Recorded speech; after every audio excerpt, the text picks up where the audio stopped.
আসসালামু আলাইকুম সুপ্রিয় ভিউয়ার্স, আমরা আসছি ব্রাহ্মণবাড়িয়া জেলার নবীনগর উপজেলা শীতপুর ইউনিয়নের সুরের সম্রাট, ভারতীয় উপমহাদেশের সুরের সম্রাট উস্তাদ আলাউদ্দিন খান এই মসজিদটি 1898 সালে এটা স্থাপিত হয়েছে। এই মসজিদটি দেখেন, এই মসজিদটি 127 বছর হয়েছে। সুরের সম্রাট উস্তাদ আলাউদ্দিন খান নিজস্ব তিনি এই মসজিদটি স্থাপিত করেছেন। দেখেন, খুব পুরনো একটা মসজিদ। আমরা ঘুরে ঘুরে আপনাকে দেখাচ্ছি, আপনারা দেখেন। ধন্যবাদ। আপনারা, আমি সাথে আছি, আপনারা দেখেন। এই হলো গেটের প্রথম, যেই 1898 সালে 7ই মার্চ এই মসজিদটি স্থাপিত হয়েছে। দেখেন, আমরা আস্তে আস্তে আপনার মসজিদটি দেখাচ্ছি যে ভারতীয় উপমহাদেশের সুরের সম্রাট উস্তাদ আলাউদ্দিন খান স্থাপিত এই মসজিদটি। তো মসজিদটি খুব পুরনো। এটা হলো ব্রাহ্মণবাড়িয়া জেলার নবীনগর উপজেলা শিবপুর ইউনিয়নে এটি আপনার আসছে।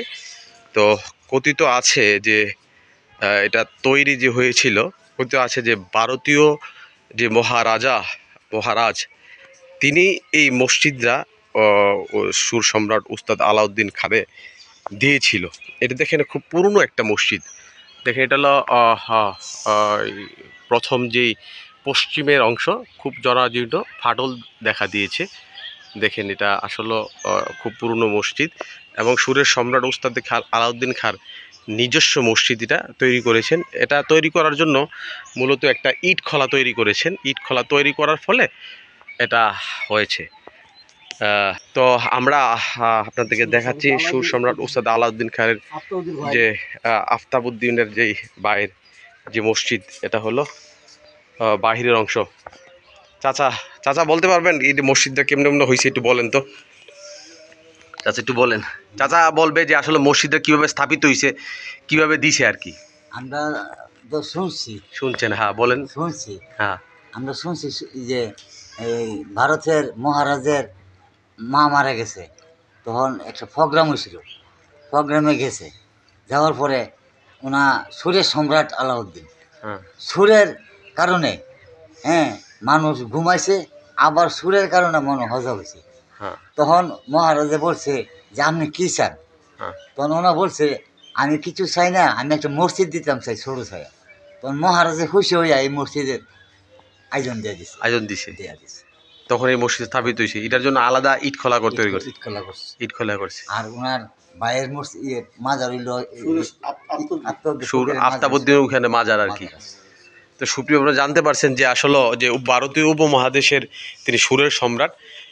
কথিত আছে যে ভারতীয় যে মহারাজ সে খুশি হয়ে তিনি ওনাকে বলছিল যে আপনি কি চান, আপনি কি নেবেন। তখন ওনা বলছিল যে আমার একটা মসজিদ দেওয়ার জন্য। তো এই মসজিদ খুশি হয়ে তিনি মসজিদরা আনছেন ওইখান থেকে, হয়তো এইটার জন্য আলাদা ইট খোলা তৈরি করেছেন। তো এটা হলো মসজিদরা আমরা ঘুরে ঘুরে দেখাচ্ছি। আপনার এই দক্ষিণ সাইডটা আমরা থেকে দেখাবো। এটা হলো দক্ষিণ সাইড, এটা দেখে দক্ষিণ সাইড। আর এটা হলো উজুখানা আর কি। উজুখানাটা অবশ্য নতুন। আর এটা হলো পুরনো অংশ, এটা হলো দক্ষিণ দিকের একটা অংশ আর কি। আমরা দেখাচ্ছি সুরের সম্রাট উস্তাদ আলাউদ্দিন খান মসজিদ। আর এটা হলো পুকুর। হ্যাঁ, পুকুরটা এটার মসজিদের অংশ, তাই না? এটা মসজিদের অংশ হলো এই পুকুরটা, আপনারা দেখতে পাচ্ছেন। এই হলো পুকুর, একটা মসজিদের অংশই। এটা হলো একটা মসজিদ সুরের সম্রাট উস্তাদ আলাউদ্দিন খানের। এটা হলো ভারতীয় উপমহাদেশের সুরের যে সম্রাট ছিল সে উস্তাদ আলাউদ্দিন খান। ধন্যবাদ, সাথে থাকবেন। আশা করি নতুন নতুন ভিডিও নিয়ে আমরা হাজির হব। আজকে যে আপনার আলাপ আলোচনা করেছি, অবশ্যই পরবর্তীতে আমরা আবার হাজির হব নতুন কোনো ভিডিও নিয়ে। তাই সঙ্গে থাকুন। আসসালামু আলাইকুম রহমতুল্লাহ।